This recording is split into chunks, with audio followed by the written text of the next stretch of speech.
What up, besties? Welcome to The Real Her, the unfiltered podcast for ambitious, funny women who want it all. Real relationships, real success, and a real life they actually love. I'm your host, Christina Fusco, real estate investor, entrepreneur, and your new hype woman in life, love, and business. Each week, we're flipping the script on traditional business podcasts and focusing on the women behind the business. We're here to laugh, we're here to cry, and most importantly, we're here to dominate together. So go ahead, pour that favorite beverage, let your hair down, and let's get ready to unlock the real her.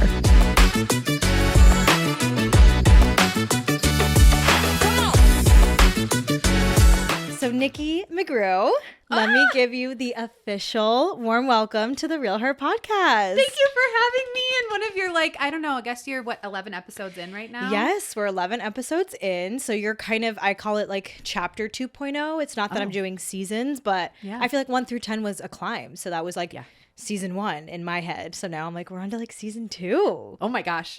And we're still having issues and troubleshooting as we go, as I sat here for 30 minutes fixing our microphones. But you did it. But we did it. And you figured it out. You're learning as you're going, right? Because like old Christina, first episode, Christina probably would have had a meltdown and not recorded the podcast. Well, you know what's funny is first episode, Christina re-recorded podcast the day before the release because I was freaking out that it just like wasn't good enough. Because we're trying to let go of the perfectionist tendencies, but it's hard. Yes. And so, I re-recorded it the day of. I was editing it until literally 4 a.m. And then I was like, well, it's already 7 a.m. on the East Coast. I wanted to drop it Monday morning, and here we are. So it's funny. I watched that episode back recently, actually, because I was like, I just want to notice. Yeah. And while I still am really, of course, proud of that episode, it is funny to already see the development that's happening, the lighting, just little things with the set, you know, like more pictures cut. I don't know. It's just really fun to watch it come together.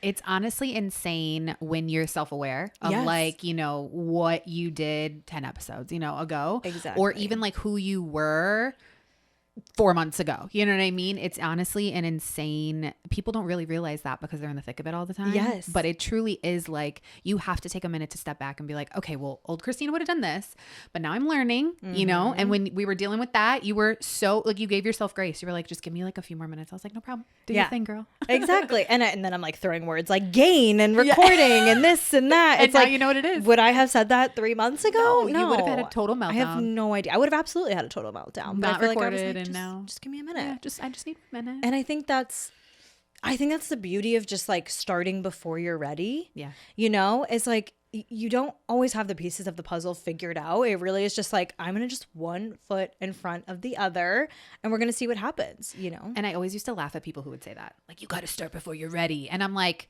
yeah, no, because I used to be a people pleaser. I call myself a recovering people pleaser. And I also call myself like, I'm really, what you said resonated was like letting go of the perfectionism, letting go of like having everything needing to be in line and perfect and coming off as like, we're human. We're going to make mistakes and we're going to learn as we go. And if you are perfect all the time, I feel like people don't grow that way. They stay that 100%. It is. It's true. It's like, the lessons are in the failure. The success is actually in the failure. It's not in the success. Yeah. And I think especially with like social media, you see these people popping off and you're like, they have really well-established lives and you're like, okay, but they weren't there. They started with 0 followers. They started with 200 followers. And it's like, they started before they probably knew what they were doing. But so many of us don't even start because we just feel like the pieces of the puzzle need to be done and we're waiting for the perfect moment. It's like that's just never going to happen. No.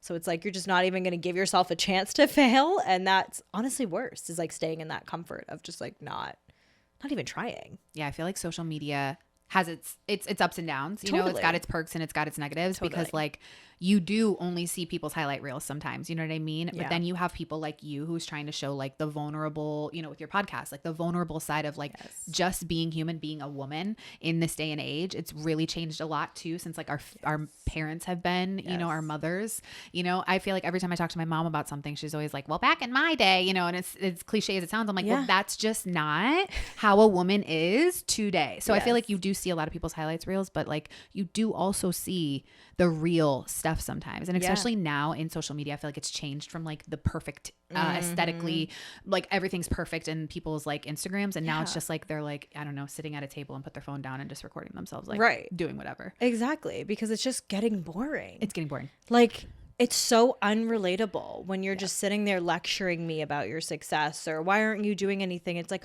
okay, but who's that person to help bring me along the journey? Right. And I feel like that's really the part of life in general, whether it's entrepreneurship or just reinvention after anything. It's like, I want to be the person to help you in that messy middle because no one does. I don't know if you had that. I feel like I didn't have that for a lot of it. You know, it's like, figure it the F out.com, you know? Yeah. I mean, I moved out to LA when I was 23. So I moved out here by myself. I was like staying on like my friend's couch for like $500, like working at like a bar. And I actually came to like take an internship at TMZ. So it's like, I didn't have anyone really to lean on. Right. And social media was like in that phase where it was like coming up because it was what year was that?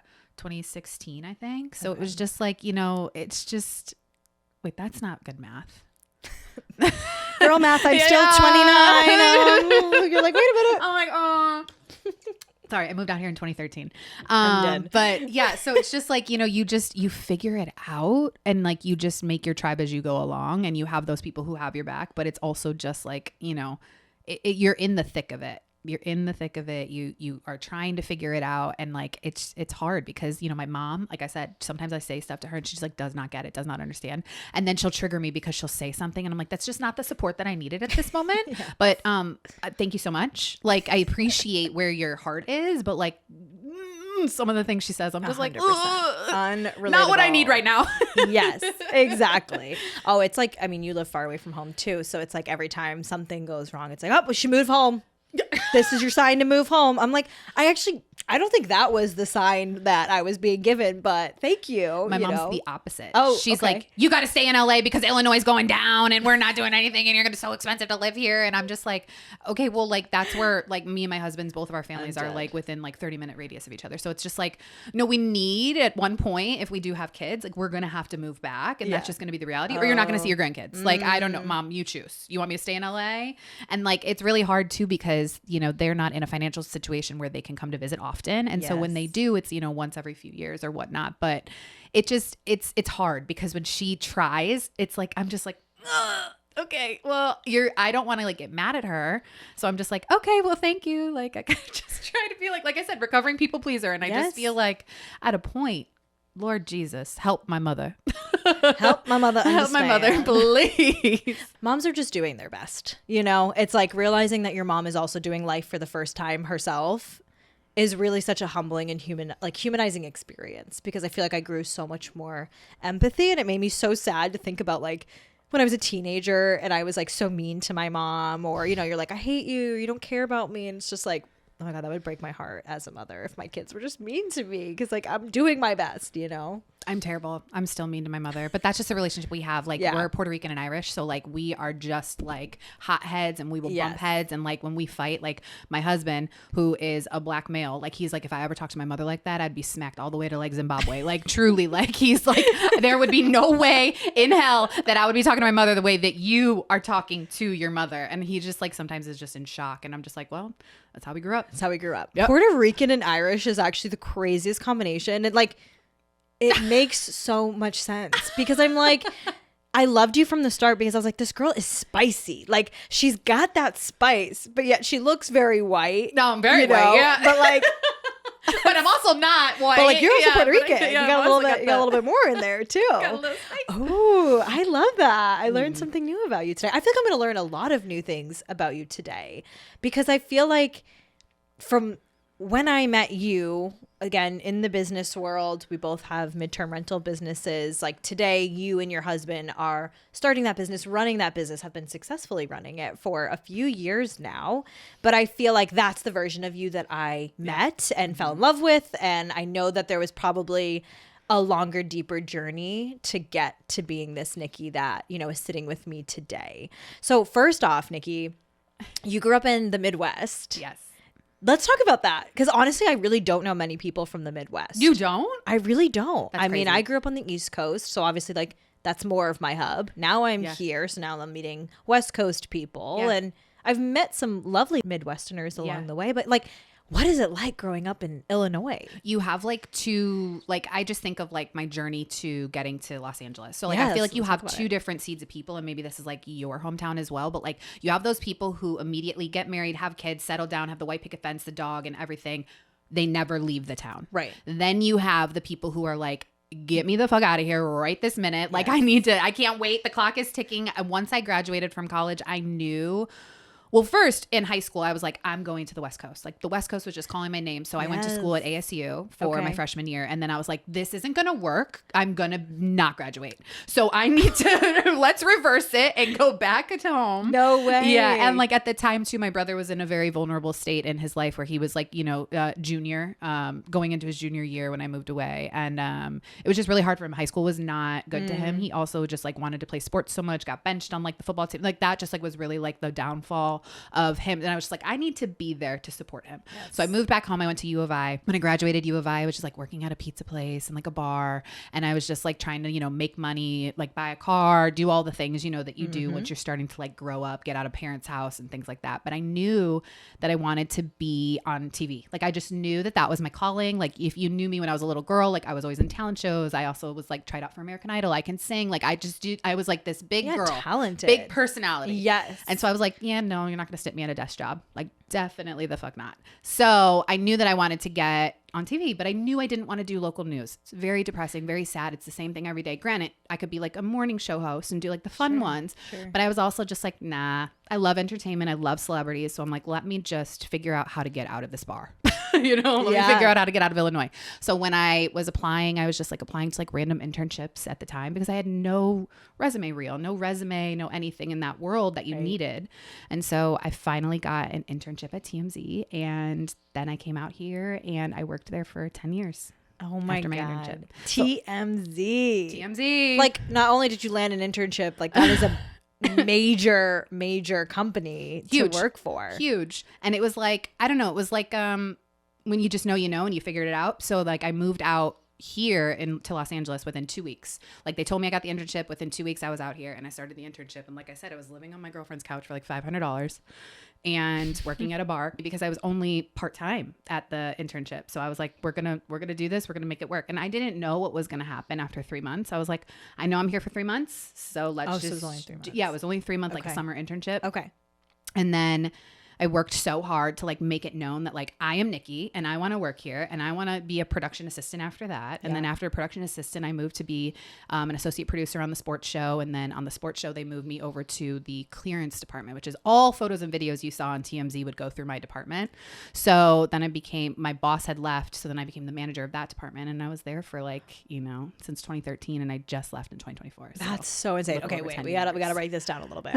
Clearance department, immediately my brain is thinking, you know, like clearance rack at a store, the same thing. So what does clearance department mean at a company like TMZ? When you have photos and videos that come to you, we have to have certain copyright clearances on these photos and videos. And so you have to, you know, make sure all those are aligned for it to like air or be on the website and things like that. So it would come to our department and we'd source images too. We'd be buying tipster photos and videos. We also have a plethora of paparazzi photo agencies that would come to us and be like, do you want this exclusive of Taylor Swift and so-and-so? And so, yeah, it was a fun world. It was a grind in my 20s. My hours were 10-hour days from 5 a.m. to 3 p.m. And it was just, I would be waking up to put on like a full face of makeup because once I hit those doors, it was like you were just on it.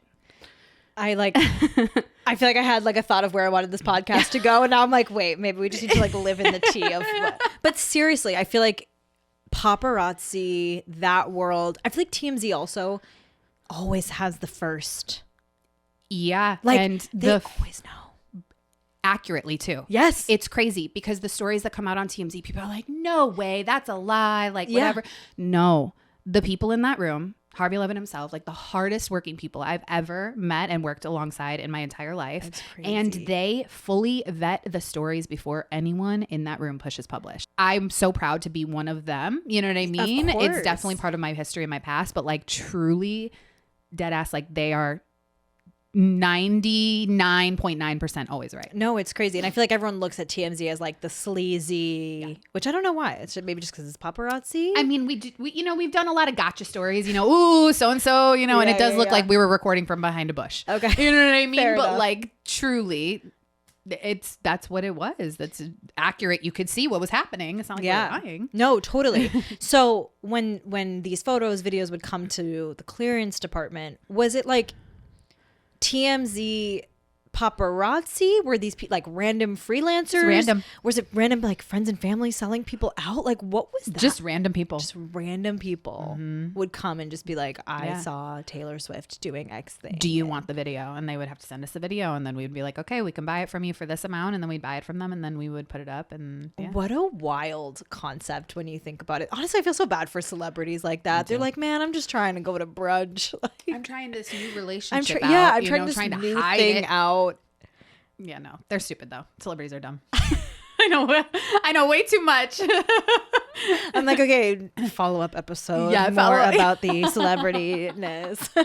Because honestly, now I'm sitting here, my brain's just like, yeah, I know. No one knows about this world. Everyone has so many questions. And like, to be honest, like there is even stuff that like I worked there for 10 years and I even question. I'm like, wait, what? How did that make sense? We did what to get this? What? And you just do it. You just do it when you're in that environment, when you're in that breaking news environment, when you're in a newsroom as high adrenaline as TMZ is, when there's a story that's breaking. It's wild. It's a wild place to be. I feel like some people can't handle it. But that was like my life. But now that was my 20s. Yeah. Like that was my high strung, like constant anxiety. Like I remember when my husband Jay, he moved out to like basically be with me, in a sense. Sure. So I remember there was like, I would be coming home from like a really stressful day at work and I'd be like slamming cabinets and slamming things and like throwing stuff. And he's like, what is happening? Because he's like the calm. He's literally the most calm. Everything's fine. Yeah, girl. he's just so chill. So like, nice. So he's chill. so sweet. He's the sweetest man I've ever met in my life, but he is just so calm to where like I'm unhinged. Like I'm just like freaking going crazy. And he's like, yeah, we really need to like work on this because it's not good for you. Right. It's not good for us. Right. And I remember one time I was like talking to him and he was like, you're talking to me right now how your mom talks to your dad. And for me, that's a trigger. So yeah, like my whole childhood and like my parents' relationship, like they're still together after, 40 something years now. And I still am just like, y'all should never stay together. Really? Yeah. Well, my mom wears the pants. I mean, she's Puerto Rican. Yeah. You know what I mean? My dad, poor soul. But he just goes along with whatever she wants him to do. But for me, once he said that to me, that's when I knew like, okay, we're going to check it at the door. And we're really now going to have to take a look inside to see, because that was such a trigger for me where I was like, I love my mother to pieces, but like, I do not want to be compared to her in that aspect. Yeah. So for me, I was like, oh, okay. Right. And now you have this person that you love and care for, more than you've ever cared for anyone else. And they're checking you like that. And they're not that it was like a threat by any means, but it's just like, hey, you better check yourself before you wreck yourself. Like, 100%. You know what I mean? It really is one of those moments and you're like, oh, shoot. Uh-huh. And I can't even imagine like, let's stay in that moment for a little bit of like the 20s, right? Because like you're working at TMZ. I'm picturing like Great Gatsby. It's the golden age. I feel like you're drinking, smoking, doing all the cool things, and then rolling out from a party to be at work at 5 a.m. Like was life? Exactly what you just said. Like it was like, we'd go to Sunday Fun Day on Sunday and I'd have to be in work at like 5 a.m. on Monday.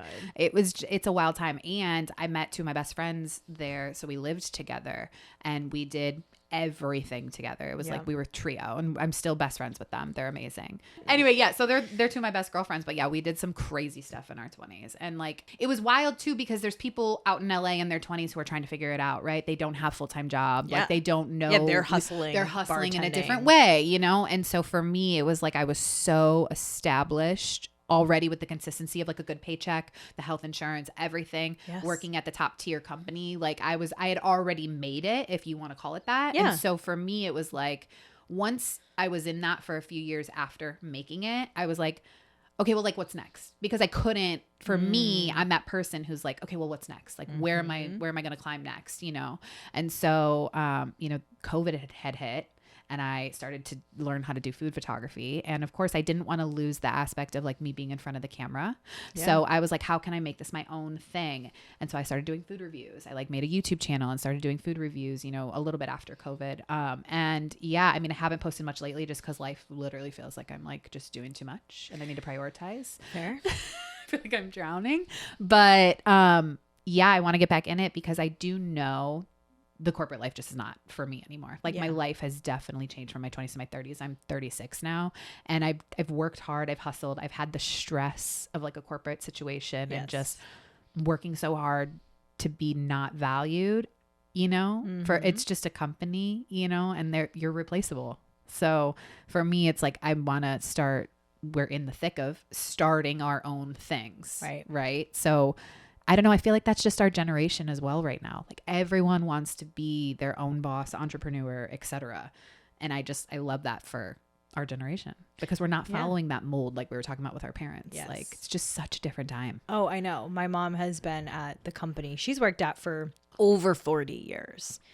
And I'm like, I can't imagine being at a job for like more than 5, you know, because I'm the same way. And I used to hate that about myself a little bit, that I was always like, what's next? Because it kind of made me feel like a quitter almost. Right. You know, like I was like, am I just looking for the next thing to just keep distracting myself? And then I'm never going to actually move the needle forward on anything. Right. But then I think as I started to hang out with more like-minded people, I was like, oh wait, this is normal. This is just a personality type. Like some people are not like this, but some people very much are like this. And that is okay. And there's a path for you. Right. And it's probably entrepreneurship where you can start a business, grow out of the business, start a business, you know, and keep just moving and grooving like as your life evolves. And so I feel like for me, that's been like clarity. I'm like, oh, okay. I'm not certifiably insane.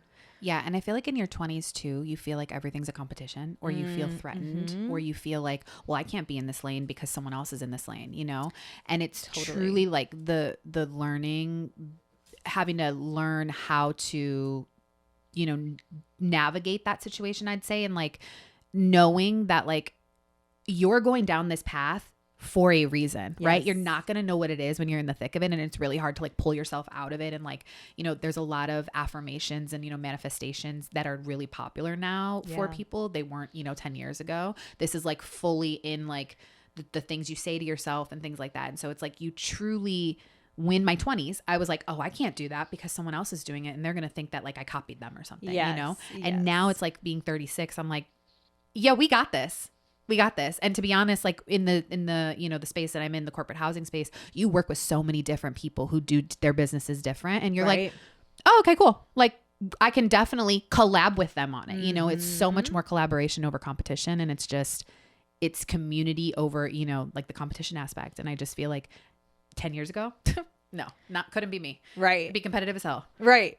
Right. No, it's so true. You're almost in that like high school sports drama. Totally. Where it's like, yeah, like I'm going to be the captain of the hockey team. You're going to be the captain of the soccer team. Like we're going to continue to do the same things and like fight for attention. It's like, it doesn't have to be like that. Yeah. And there is a space for you and your story. And I think that was the biggest realization just even in the past year. You know, I think I felt that imposter syndrome for so long trying to get into these bigger rooms. And I was like, what do I bring to the table? I kept feeling that way. Like, what do I bring to the table? And I feel like I'm finally discovering like what I bring to the table. And that, again, my story is going to hit for someone else and someone else needs to hear it. And like your story and your energy, like people need to receive that. You can do the same thing, but you're going to just still do it differently. And like, that's the beauty of it, you know? So it's like, again, just start before you're ready. And also like, just do it. Like if you have something on your heart, just do it. Yeah. And like I said before, so cliche. Like I would literally laugh at people being like, start before you're ready. And I'm like, no, like I need to make sure I got like, you know, you were talking about your podcast wall, you know what I mean? Or your lighting situation or whatever, but you did it before you fully had a full setup. And like, that's just so funny because like me in my 20s, I'd been like, no, this wall needs to be perfect and we can't do anything until I can get the money to pay for the lights and all these things. And it's just like, no, there's people out here recording on like not even the newest iPhone and they're making millions. It's crazy. So like Nikki, got to get out of your head because you're recovering people pleaserness and also the perfectionism is just going to keep you in this hole. And until I could like really like truly, I've never thought I would be the person to like really step outside of my body and like literally reevaluate like how I am as a person. And I did that towards my, like, I would say when I hit 30, I was like, okay. And so over the last 5 years, I've really done a lot of work on myself of how I even just like approach situations, how I handle other people, because I'm Puerto Rican and Irish. So I would be quick to the defense. I would be quick with my tongue. I would give you a lashing before you even knew it was coming. So like for me, I've really taken a step back and I've tried to give people grace and like been like, okay, like this is a them and a not a me. And like anytime someone would have something to say to me, I would take it as like personal. Yeah. And I'm like, it's not even that deep. Like it's them, you know, but really truly like when I was in my 20s, no, couldn't tell 20-year-old Nikki that. Fuck no. I feel like it's natural for all women to have the people pleasing thing. Where do you feel like it came most from you? Do you think it was like your mom, your learned environment? Like where do you really think that developed? I think I'm the eldest daughter. And so, well, I don't think I am, but I think it came from me being the eldest daughter. And I had to, my brother means the world to me. And so for me, I was trying to make sure everyone else was okay and not me. So I was like this recovering people. Like whenever my brother needed something, I would like drop everything to make sure he was good. Right. Totally. Because, you know, my best friend. So when we were growing up in the household that we grew up in and the family that we had and like our cousins were doing bad things, I felt like I needed to almost like shield him from all of that too. And he was the youngest of the whole entire family. So he was like the last born grandkid. And so it was just, there was a lot to it. And we're only 3 years apart. So yeah, I think that's where it comes from, is that I was trying to make sure everyone else's was okay. And then I forgot about myself. Right. As that often happens. And I think we get so caught up in, like you said, just protecting everybody, wanting to shield, like not wanting people to feel the way that maybe we have felt. And so it's like, we will abandon ourselves immediately. Like, I know that's what I would do.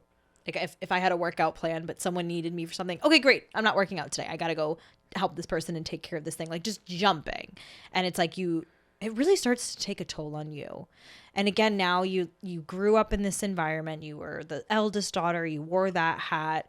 You moved thousands of miles away from everybody. So I'm sure even from afar, you were still trying to keep up with that. And then you're in this demanding job where it's like everyone else is, you know, probably dictating you and how you move, and you're trying to be perfect for them and, you know, make a name for yourself. Like, I know it seemed like that moment with Jay was the boiling point, but were there any other boiling point moments where you just started to feel like everything was like collapsing?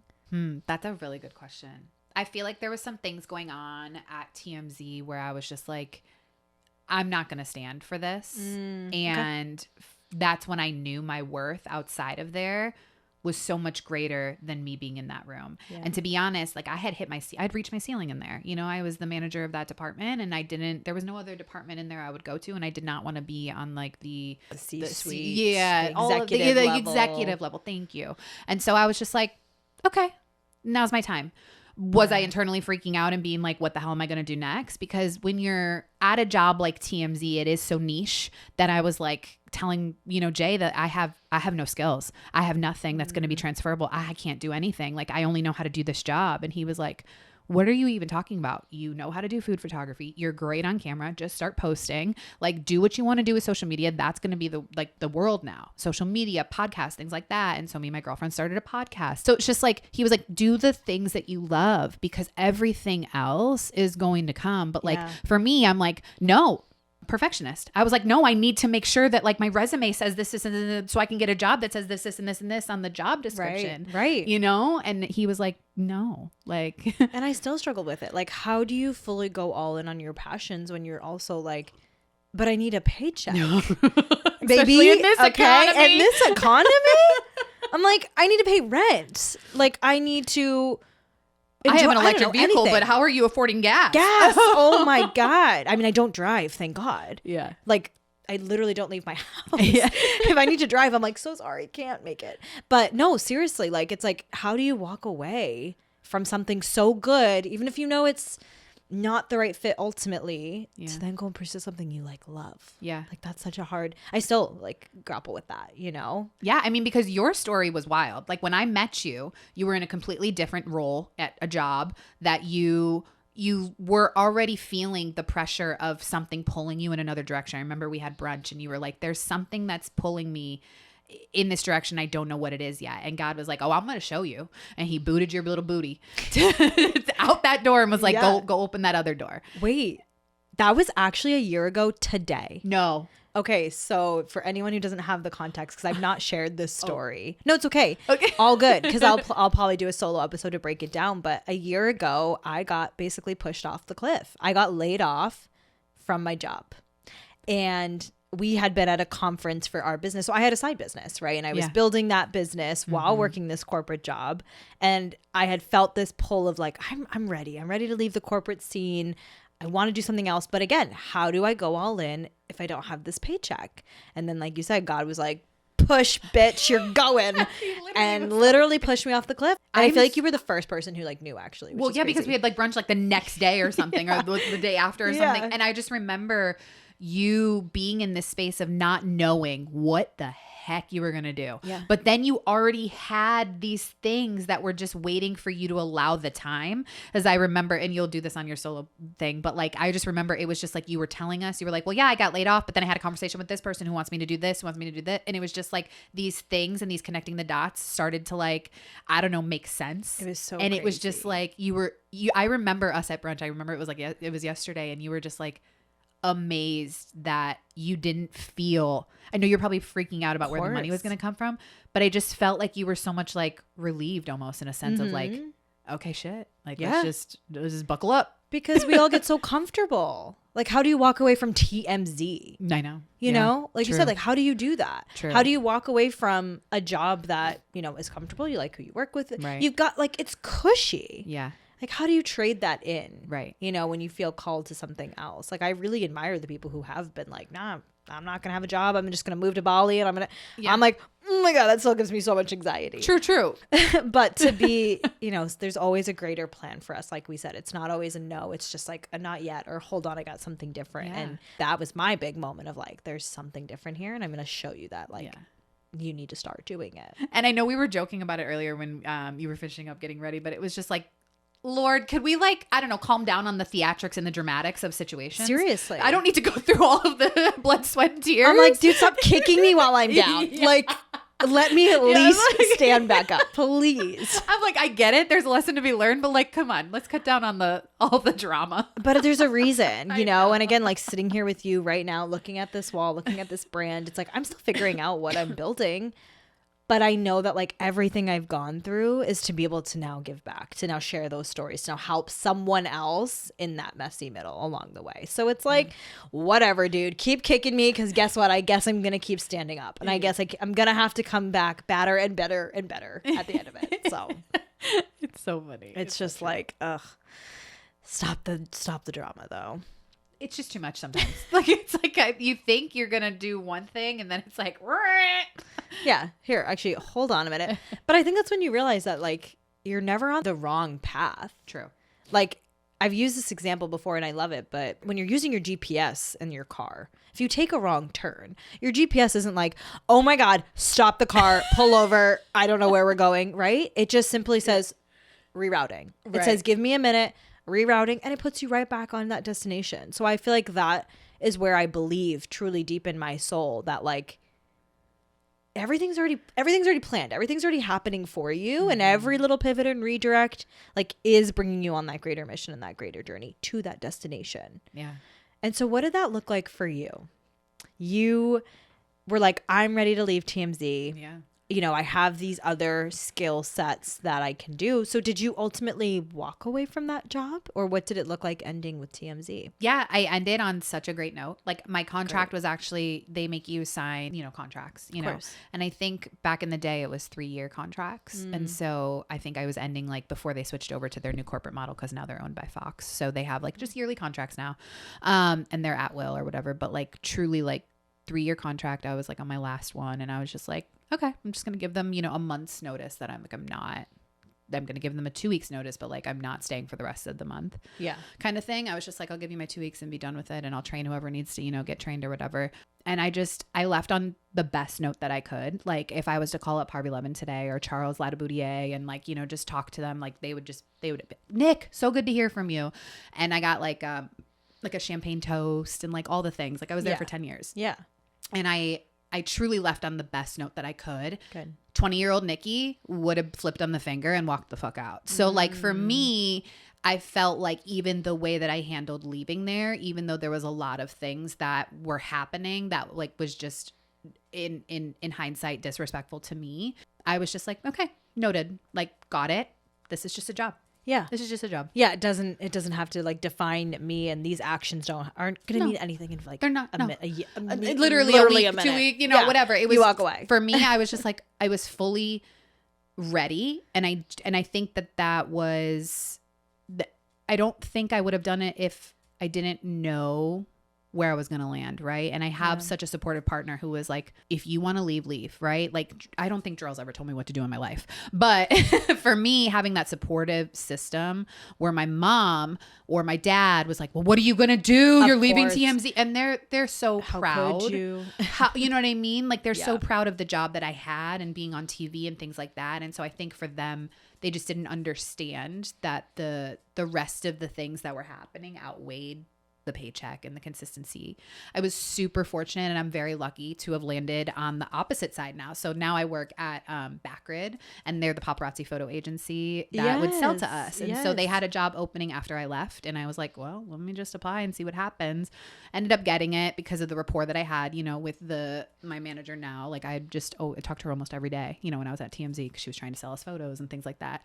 And so I do that for my 9 to 5 because like you said, we need a paycheck in this economy right now. And we're still building, me and my husband are still building 2 businesses. So it was tough. It was tough. I'm not going to lie. Like internally, I was like freaking out. Like I was like, am I going to be okay? And I know I have a supportive partner. I know that, you know, I'm the work ethic that I have and the hustler that I am. I know I will figure it out. But that space in between leaving and figuring it out is a very hard place to be in. Of course. And like that self-trust and the betting on yourself of like, yes, I know I have the work ethic, like, yes, I'll figure it out. But it's still just that moment where you're like, shit, am I really meant for this? Can I really do this? Can I go on my own? Can I have a career pivot? Like, it's a lot. And we talk about being a perfectionist. In that middle ground, you are everything but perfect. You are making mistakes. You're probably, I mean, for me, I was applying to jobs where I was just like overqualified. The pay was low, but I was like, I need something. Like, you know, you get to a point where you just are like grasping for straws. Right. And like, there was a moment where I was like, no, like, let's do what you are, you know, this is your standard. Right. And so you have to have that. And for me, I think I was just in this state of like, what are we going to do? Because we, you know, right before I left, we bought the freaking triplex that we have. And so it was like, we have a mortgage payment, and like, you know, rates were super high when we bought, and thank God we refinanced now. But like, oh my God, it was like, how are we going to do this? So yeah, there was a lot, but you know, I think every person needs to trust their gut, like truly, like, and I think a woman's gut is like insane, scary how accurate it is, and how much when you get a red flag feeling or whatever, it's like may not be immediate, but then all of a sudden you're like, oh, that's what that was. Yes. And I think for women, they just need to listen to it. Yeah. It's scary. It is scary. And it's actually so scary how viscerally our body knows. And then we try to like justify or talk ourselves out of it. Like I think about just certain situations in my life or relationships or friendships, whatever, that like lasted too long. And I look back and I'm just like, but you knew. Yeah. Like you knew the entire time, yep. But you just found everything to talk yourself out of it. Right. Learning to trust your gut is really, really hard. Yeah. Like and I don't know that there's still truly a perfect formula for it. What were some of the things, I know you talked about, you've left your job now, right? Mm-hmm. You had to like learn how to bet on yourself. Yeah. You had a supportive partner, but there was a moment that your partner checked you and was kind of like, hey, this path you're going down and the thing, like this job and what it's making you and the person you are right now, like isn't who I know you want to be. Can we talk about like that moment of switching and doing the inner work, and like where did you start? What did that look like? Because again, like I don't think people have these resources. No. I mean, I may be one of the few people who like, I just never entered into therapy. Like I don't have a therapist. I've never been to a therapy session, none of that. So it really was me looking at how, when he told me that, made me feel, right? And so I was like, okay, let me separate the two, right? Emotion from fact. So like I was highly emotional, being like, I was upset. Like I was like crying, like, I can't believe he said that to me. Like, oh my God, I don't want to be like my mom in that aspect. And then I was like, okay, well, what's the facts that he did say, right? It was so quick to like being reactive, right? Like I mentioned, like I would be like in my 20s, I'd be so quick to react to people if they said something I didn't like or whatever, if I felt like it was something personal. Then it was like, you know, the stressors that were happening at work, I was bringing them home, you know, and like there's a difference between your home and your work life, and you need to really check it at the door. And there was just like a lot of things that I would be like, okay, separating the emotion from fact, and a lot of people can't do that. You know what I mean? And so for me, I was one of the lucky ones who I feel like I'm a very self-aware person. Sure. And so I know that I needed to really be honest with like my flaws and like what I'm good at. You know what I mean? So I was like, okay, these are my flaws. Okay, like how can I work on them, right? The perfectionist in me, I want to be a good partner. I want to be a good person. I want to be not compared to my mother in that aspect, because that was one of the things that I don't like about my mother. Right. So like, what can I do to be different? And I think that was like the huge moment for me, was actually taking the time and looking in and being like, okay, bitch, let's get real. Because who are you as Nikki? What are your flaws, and what are the things that you're like amazing at, and what are your like, you know, characteristics that you love? How old were you when this was going on? This was around 30. This was the 30th. Okay. So I'm really into like, I'm not really into astrology, but I love the whole concept of like the Saturn return. I don't know if you've heard about that. It's basically, it happens around your 29th or 30th year. And it's like when you're born, Saturn is somewhere in the universe and, you know, in a line with some type of planet. It takes about 29 years for it to realign. And so they say that around your 29th or 30th year, your Saturn returns to where it was when you were born. And Saturn is a very like dad energy. And so they say that with your Saturn return, it's this moment where like life hits you over the head. And it says like, wake up, stop coasting. I'm checking in on you. It's time to get serious. It's time to get real. And it's time to figure out like, who do you actually want to be in this world, and what do you want to do? So I feel like I always love to ask people like when these things are happening, because it always seems to come back to that like 29th, 30th year, which is insane. Yeah. Insane. I mean, being 36 now, it's like, I'm going towards the later half of my 30s, and I just see a bunch of, you know, Instagram things and things like that on my algorithm of like, you thought the 30s was like better than your 20s, which they are. I know you're about to be 30 and like truly it's going to be a very transitional moment for you in all aspects. You're going to be like, wow. But like the 40s now, I guess, is like the new 30s, where like that just keeps going and keeps extending. Like, I don't know, women right now we're just having that. I don't know. I just feel like we're going. We're doing this. We are going. Like, we're really having a rise. We are. It is our renaissance. I feel the energy, but it's true, because I feel like we just have so much more access and resources and community and support and all these things to help us really thrive. And it's like, I don't know. I think it's so fun and exciting to be a part of it. And I feel like, again, for me, the things I went through in my 20s, I went through so that I can help other women heal in their 30s. And it's like, I'm so excited about that. So even though it's freaky that in a couple weeks I'm not going to have a 2 in front of my age, I'm like, I'm ready. I'm so ready to own this chapter. And like for you, it seems like obviously the 30s so far have been just everything. I'm still learning so much every single day that I'm doing this, right? We're building like, so I do food photography for restaurants and help them build up like I just took photos for a bagel shop for their catering menu and things like that. So I'm trying to help like smaller businesses get more footprint, you know, into their door to convert those, you know, Instagram users into, you know, customers. So I do like social media and things like that for restaurants. And then I also still do my food reviews and things like that. I'm building that by myself. Like Jay really doesn't touch that, but then we're doing like the corporate rentals for furnished, you know, housing for, you know, we just placed a construction crew in a place local, and they're coming into town from Sacramento. And so we needed to find like a place for them. And so we try to help, you know, like insurance claims, help. We're in that business of like helping people when they need that.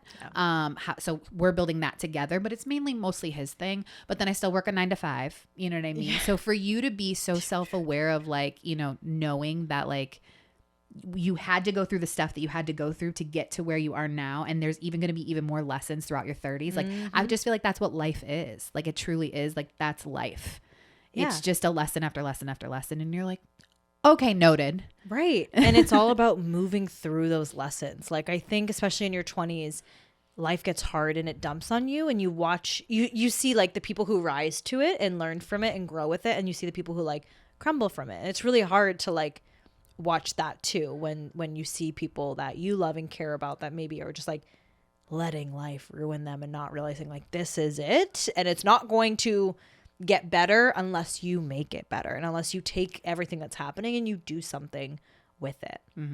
You know, and it seems like you have again gone through this kind of personal transformation. You've pursued something you love. You're now building 2 businesses. Insane. So let's talk about that, because you're doing one completely on your own and you're doing one side by side with your husband. Yeah. So first let's talk about the food photography business that you're building. So cool, by the way. Thank you. Love. I knew you did the food review side of it. I guess I didn't know that you did for other restaurants. So like, obviously that was just from like a love of photography and food, but like, what was it like to build that business? What is it like running that business? It's hard.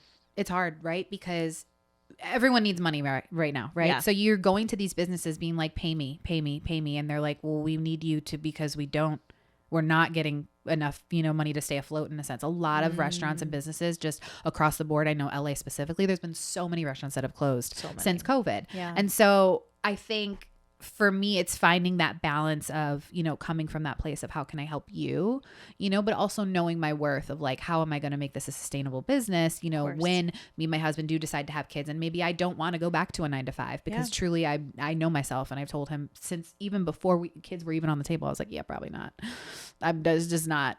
I just want to make sure that I'm being a good mother too. And I want to be a present mother. Yeah. So I don't want to be pulled into like 40 different directions for a corporation. I want it to be our own, right? Because building a business and having a business, you actually work more than you do in a corporate world. Totally. But at least the flexibility is there. Totally. And you're building something. The energy between, or the difference in energy between working at a job, even if you're like feeling super fulfilled and, you're growing and you're climbing the corporate ladder, and then the energy of like building for yourself is so different and so wild. Like I was literally up till like midnight. I had to like past midnight, but I had to force myself to like get off my computer because I just got one of those like workflow states where you're like, oh my God, like the puzzles, the stars are all mapping out, and like you just feel so in it. And I was like, oh my God, I could keep doing this for hours. Yeah. And if I didn't have this today, honestly, I probably would have. But I was like, I need my beauty sleep. I gotta be on camera. But it is. You move so differently when you're building something you're passionate about and that's for you. Yeah. And you get to help other businesses along the way. Yeah. And like, just like recently, I guess going into your second question of like, how does it feel building one with my husband? Yeah. So like we balance each other out. Like we have strengths and weaknesses that the other one complements very perfectly. And we work well because I think we put communication first. Like if there's like the other night we were like trying to figure out where we're going to place this construction crew, and it went from like, oh, we just need a 1-3 bedroom to like, it became like, oh, we need to house 7 people. So it was like us trying to figure that out and navigating that. And we were like, okay, how can we like do this while keeping, I guess, being a person, right? This lady was an administrative assistant at this construction company, and she was like already expressed to me how frustrated she was because she wasn't finding things. She was finding things way completely out of their budget, and how they just dumped it on her, and she had no, you know what I mean? She had no idea what the hell to do. Yeah. And so when I had just given her a phone call telling her our property was available, and then it spiraled into this thing where she literally at the end of it was like, you have no idea that I can go into this weekend now, like with no anxiety. She's like, I don't have a stomach ache. Like she was just literally so sweet. She was like, you are really good at what you do, and thank you so much for like helping. Like she was just so, and I think that's why we do it, right? And that's why I do it for businesses too. I know a lot of these food influencers are doing, the food reviews and things like that, but there's a select few of them that are really doing it for the right reasons. And I think it's just like a recovering people pleaser. I feel like I want to please them in a way of like that they're happy with the product that we're providing to them. We're coming from a service, kind of background. Yeah. And that's what our companies are about. And so I think that's where a lot of people say like the money will come, you know what I mean? And so right now I'm okay with how I'm pricing myself. Right. And for the corporate rental business, a lot of people see 2 to 3 times X the rent, and like you could get referral fee off referral fee off referral fee. And like, the people on the other side of the business, they're tired of that referral fee. Because now these people who we're trying to help are getting priced out of the help. Definitely. So I think maintaining that has been the hardest thing in the business, in both businesses, is like, how do you maintain your standard, but also coming from a place of like understanding that money's tight right now for every single person. I know. It's so true. Like everywhere, I feel like people are just cutting other people short and like not meaning to, and not like devaluing on purpose, but it's like we're all struggling. And so it's like, at what point do you keep that humanity? Do you keep that, hey, I need to make money, this is a business, like this is my threshold, but also like I am a human too, and I understand the experiences. And, you know, again, having a business, the same type of business where we're helping the corporate insurance clients, like I feel that same thing where I felt like I was super heart focused when I first started, and then I felt like I kind of started to slip into that like greed, or I was seeing people do better than me because they were making more money, all these things. But I was like, yeah, I could do that, but I'm also really trying to stick to the helping these people, right? And I'm okay if maybe my threshold or my profit is a little bit lower because of the impact I'm making. And so I think that is a really hard thing to watch, because again, it's like, you don't mean to compare, but you compare. Totally. And then you think that people are successful, but you don't know what's coming with that too, or the backlash and maybe the karma that they're also going to receive, right? True. So I love that. It's about just like your thresholds, accepting what you want and setting the standards for yourself. Yeah. But it's hard. Like you mentioned, you see these people, I mean, we're in the same like, you know, corporate rental, like, you know, Facebook groups and things like that. And you see all these people who are, you know, claiming to have made this on this amount or this on this one. And it's just like, I feel like me and my husband are at a point where we're like, when you max that out on the first one, how many times is that person actually going to repeat to come to you, right? But if you're taking a little bit here and there, that money is going to return to you tenfold, because that person is going to keep coming back to you. That's just the business, right? They're going to come back to you because they like you. You're likable. They're going to do business with you because you're not trying to like nickel and dime them for every little penny pinch in, all the things. It's so funny. I was just staying at an Airbnb while I was traveling in Australia, and it's like, when somebody asks me for an early check-in or a late checkout or something like that, like I purposely block off the checkout days, because I'm like, if a family's just been there for 6 months with me, I have to tell them they have to be out by 10 a.m. Like, It's not happening. Like, take the day, take what you not. I don't need to have a same day. Like, I don't even do same day check-ins. I don't know about you, period. Because for me, I'm like, I want to give them time. I want to make sure the house is good. I don't want to just shove someone else back in there. But I wanted to do an early check-in, and they're like, yeah, sure, that'll just be $100 or whatever. And I'm like, really? For like a 2-hour, the house was already ready. There was no cleaning people there that day. Like, I knew it was not a same day turnaround, but again, it's just like people squeezing at every freaking moment, when it's like, we don't need to. No. Why? No. Like you're in a hospitality business at the end of the day. Yep. So it's just like, I don't know. It's little things like that would frustrate me. And again, sometimes I'd question, well, maybe I should be doing that because I'm a business owner and maybe I'm not wearing the business hat. But I don't know. But if it's already making you feel like that, it's already like for me, I would never be like, yeah, you just stayed at my property for 6 months and like, let me, you can have a checkout 2 hours later, but that'll be an extra $100. Like for what? For what is that going to go towards? What's the extra 200? If it's already making you feel icky, then you know you're doing the right thing. Exactly. And I think that's where it's like, you just got to be true to yourself. And again, you have an opportunity when you're an entrepreneur to like set the standard and do the business that way that you want. And so it's like, don't compare and don't just think that because, you know, X, Y, and Z people are doing it this way that it has to be that. Yeah. You're in business to be in alignment, not to feel worse about yourself and shitty at the end of the day. Agreed. How do you guys balance, I know you said you guys complement each other really well as husband and wife running a business together, but like, obviously there's got to be some drama there. There's got to be some tensions, maybe not even drama, but tensions.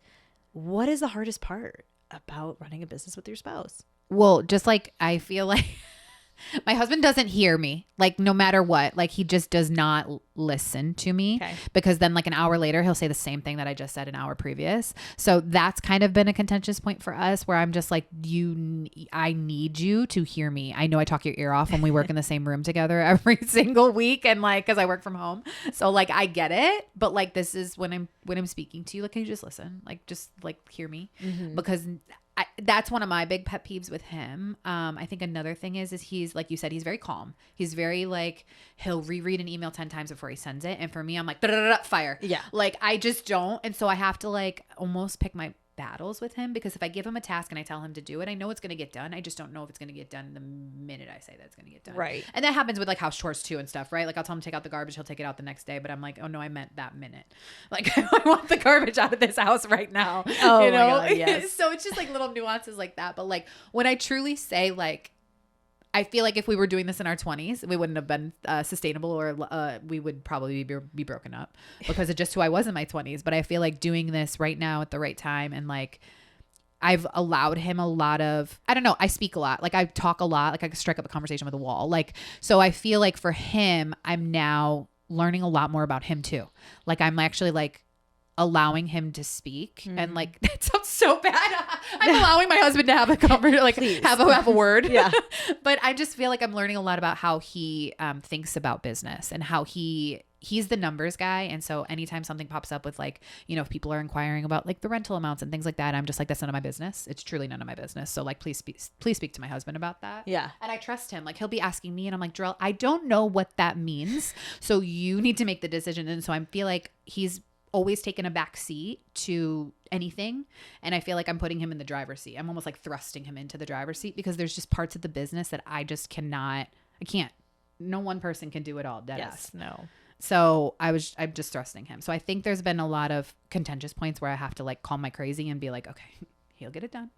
Just give him a task. He'll do it. Just don't look at his computer. Don't look at what he's doing. Yeah, just let him do it. He'll get it done. But I think, yeah, like he's honestly surprised me in a lot of ways too, because just how he thinks about business. I don't come from that background of like business stuff and math and all that stuff. Just not for me. The boring stuff. Yeah, no, I'm the aesthetic girly and he's the math guy. So I love that. And I love that you said that too, because it's like you're probably seeing him in such a different light. And I think especially, well, with your culture, with my culture, Puerto Rican, Italian, we have a lot of spice in general. But I also think so many women these days are a lot more in their masculine. And for whatever reason, right? I think you're a very career driven oriented person. I am as well. And so I'm sure that can be hard if you've let him take a back seat, or you've been in your masculine and like now you're giving him this chance to, I don't know, just be seen in a different light. What's that been like? What's been the good things that have come for your relationship out of it? I think we better understand each other. And so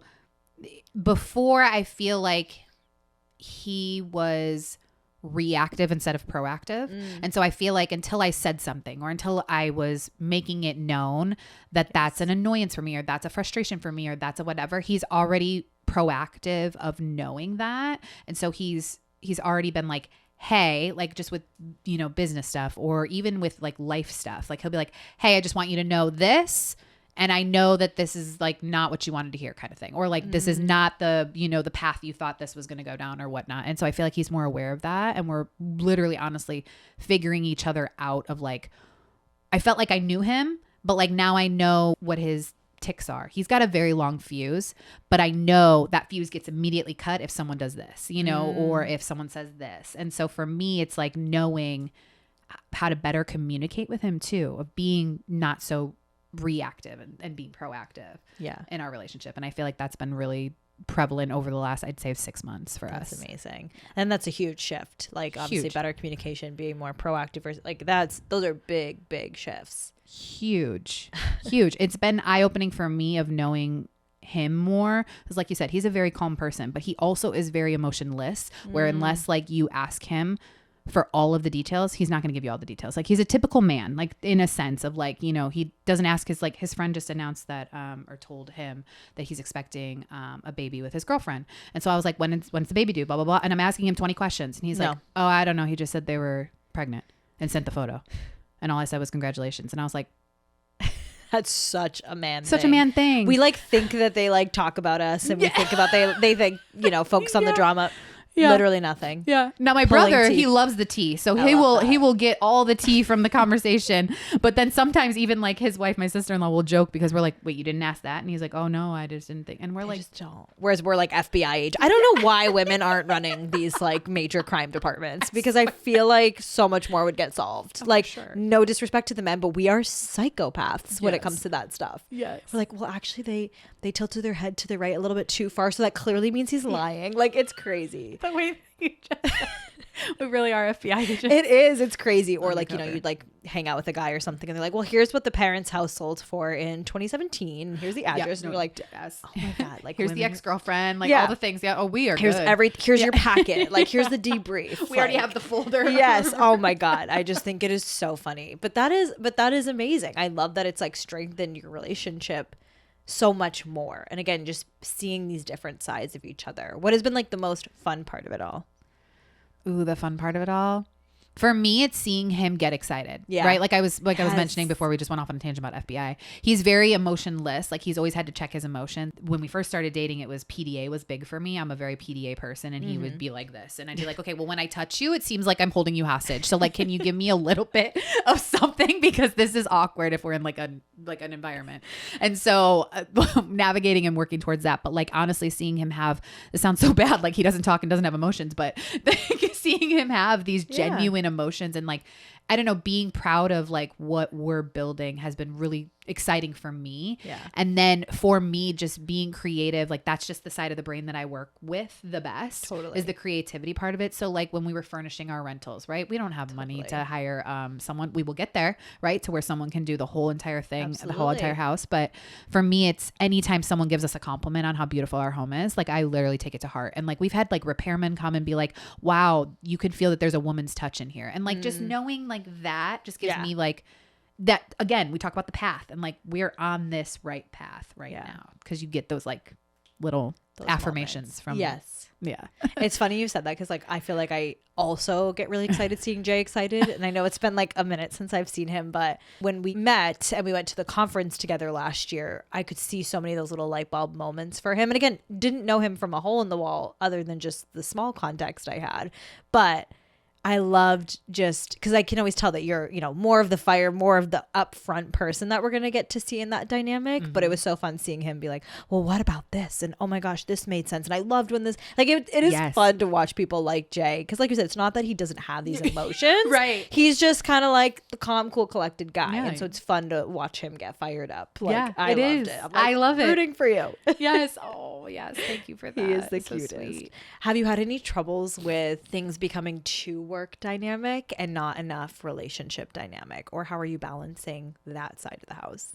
So it's funny you mentioned that, because we're in this state right now of trying to conceive. And so for me, it wasn't necessarily the work that I felt was going to take over, because we're really good about balancing that. It was the fertility stuff, where it was like, I didn't want us trying to conceive for the past year to have taken over our relationship. And so when it was like our window of opportunity to try, it would be like, bam, bam, bam, we're going to try during this window. And then it was like constantly consuming me to where I was like, I need to like dial it back a little bit and not put so much pressure on it, because I felt like it was really like bleeding into our relationship. It was like he didn't know how to support me. I could have he is very supportive, but he didn't know what else to say other than what he knows how to say as a male. Right. Because no one knows what a woman goes through. And just like if you were going through it, I wouldn't know exactly what you're feeling, because every woman's journey has been different. Totally. But it's a very isolating feeling. And so for me, I was like, okay, I don't want this to be our entire relationship. Yes. So I feel like work has actually helped. Like building this business has actually kind of taken our minds off of that such a negative kind of space that we're sitting in right now, and moved us towards a space of like, okay, like let's help someone, let's do this, let's build our business. Like we recently just hired a VA, so onboarding her has been really not distracting, but given us something to do, you know, other than talk about like this waiting period that you have to wait in when you are in this fertility state of trying to conceive for like a year. So yeah. and it's like kind of like we talked about, like the universe, right? And God, and like pushing you. It's kind of like maybe you're being pushed in these certain directions right now to allow for different spaces later, right? You know, maybe it is that era of like we need to build our business as a couple. We need to go through these hardships of building a business as a couple before we then take that journey into parenthood or whatever that looks like, you know? And so I think that's a beautiful opportunity to like just strengthen that with your partner and to see them again in these different lights and different roles, because it's only going to set you guys up for that journey too. Yeah. Right? And it's the hardest thing when you're in this trying to conceive space. I don't know if you've had friends who have been in this, you know, chapter of their life. It is, like I said, one of the most isolating feelings you could ever be in. But for people, when they're trying to give you advice, like my mother-in-law is nothing but amazing, but she was just like, sometimes it's not going to happen when you want it to happen or like on your timeline. And she means it with the most sincere, of course, but just being like, let go, release that grip, being a recovering people pleaser and a perfectionist and all of those, I don't know, like pressures that come with that. Yeah. You also just feel very inadequate as a woman when you're going through this space. Yeah. And so hearing like, oh, just like I follow this girl on Instagram. She's gone through like 4 rounds of IVF, and she just like jokes about, like, she put up like a video and it was like all the things people have said to her, like, just go on vacation and try. Have you tried doing this? Have you tried taking bee pollen? Have you tried? And it's just like, at a point, sometimes we don't want advice. We just want someone to listen. Yeah. Yeah. It's not always about solving the problem. Right. It's just about being the shoulder to lean on. Totally. And I think the biggest eye opener, I have one friend that has a child. Awesome. Great. All very smooth and successful. I know other people who are struggling and going through IVF and doing all these things. Obviously I'm not at that point in my journey yet, but I think the biggest like eye opener for me has really just been the fact that like, we don't have access to know this stuff until we're there. 100%. Like, you know what I mean? Like, we don't know what that journey is going to be like until it's literally staring you in the face. Yeah. So it's hard because like I see some people, and you know, my sister included, who want to wait, right? They're enjoying their life. They don't want to rush and have kids. And then you hear the other people that are like, rush and have kids because after 35 it's a geriatric pregnancy. And I'm like, what the okay, we need to change the label on that. Like, geriatric, get out of here. But you don't know until you're there. And so it's hard to watch that, because I can see with my sister, she's like hoping for the best, but she's not going to know until she is literally right then and there. No. And I think that's really crazy and scary. Yep. Like, and for the guys too, they don't know what their fertility is like until they're trying. So it's just like, oh my God, that's been the biggest eye opener for me, is I'm not going to go make some guy get like a sperm test before I marry him. But it's also like, we don't think about these things. You don't think about fertility until you're in it. Whereas I think with marriage, you try to have the hard conversations. You try to talk about what's the life we're going to live. But fertility is a totally different journey. It is a totally different beast. Gosh. And honestly, we might have to have a part 2 just to talk about that whole journey. I think we do. Because that is just in itself like what I have so much to say about even just my personal journey of finding things out about my body at 36. Why am I finding things out about my body at 36? Correct. Insanity to me. It's literally like ghetto, third world country when it comes to women's health and women's bodies. Like, it's crazy. The amount of stuff that I've learned over the last year about my body and just what it was going on in there. Like, I'm just like, I mean, it's so crazy. Every woman I feel like says this, but like, you spend your whole life trying not to get pregnant. You know what I mean? Some women, of course. And then when you want it, it's like, no. Yeah. Right. Did I take the birth control too early? And it really, like, there's so many conspiracy theories too about why, but I think the one thing that they had told me was, unexplained. No, there's a freaking reason. There is no explanation of why this isn't working. So interesting. It's just, it's wild. So yeah. We'll definitely need to have a part 2, because again, like, it's not where I'm at yet, but as I'm seeing it happen with people that I surround myself with, that has just blown my mind. Is just the lack of education about our bodies, the lack of preparation for fertility, or just like, why aren't we like testing these things, you know, when we are 16, when when 18, my 20. mom brought me to the OBGYN and said she wants birth control, and I made up some freaking thing about my periods, I mean, just because I wanted to get on birth control, because that was like the cool thing to do, because we were going to have sex in high school. Oh my God, Lord Jesus. It is wild. So I would absolutely love to invite you back to have a conversation about all that, because that is the real shit. And while you're building a business, like, life doesn't stop and slow down, that the time clock is still ticking. That's we have a time clock, which is a weird thing to become aware of as I'm approaching 30, right? I'm like, oh, I'm really single. And that's okay. And I love that. But at what point, if I decide I want to change that or have it, it's just crazy. It all just starts to hit you. Oh, I'm really single. I'm really single. I am and it's like, I'm not even trying. I'm not even thinking. Right. Which is fine. Right. But again, at what point is it not all of a sudden? Or I've interviewed a few people that are now in their 40s and they're like, I wish I had tried to find someone in my 30s. It's just life is fucking nuts. Life is nuts. And you just don't know until you're there. There's only so much preparation and planning that you can do. Totally. But I think to wrap that up and to set for the part 2 of it, it's like, again, everything is happening for you, not to you. Yeah. You have become this amazing version of yourself, right? Because the Nikki in her 20s could not have handled the kids and and running a business and doing these things. So you did honestly the first huge leg to being deserving, in my opinion, of being a parent. And that's going on the journey of self-discovery and knowing yourself and becoming the best version of yourself. Now you and your husband are functioning as the best versions of yourselves and now building these businesses that are going to make you that ultimate goal of being that present mom. Yeah. And that's going to happen. I know. So it is all happening, for you, not to you. And I know that's hard. And you can add that to your list of shit people have said to me, but it's like, it's going to happen. Yeah, no, I'm not. It is. And maybe this is me being delusional as hell, but I know that it's coming. You know what I mean? Yeah. I know that it's coming. And I feel like as much as I was like, oh, my mother-in-law said this to me, or this person said this to me, it's like at a point, sometimes their advice is maybe I'm having that reaction because I don't want to hear that. Yeah, you know what I mean? Or it's hard to hear that because the trusting God's timing and everything in life is one of the hardest things I think people have to sit in. Totally. Is that waiting period of okay, what does this mean? Yeah. When you get that fork in the road, which one do you go down? You're never not on that right path, but it's really hard. And I've said this multiple times in this podcast, when you are in the thick of it, I'm in this infertility space right now. I am in the thick of it. Sometimes even triggering hearing infertility, or I'll start crying if I see a pregnant woman, truly dead ass. Yeah. It's hard of waiting for God's plan, but I do know that it's in God's hands. And I do know, I really feel what you just said, I need to do all of these things to set myself up to not have to rely on a corporate job, to not have to do, live in the apartment we're living in,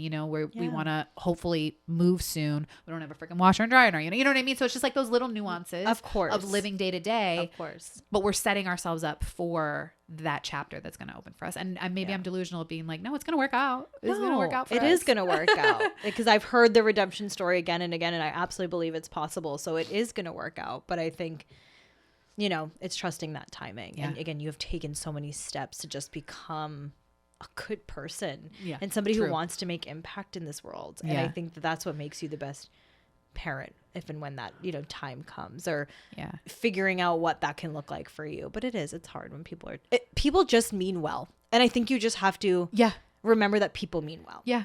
I felt like that with going through grief and losing my dad. Same thing.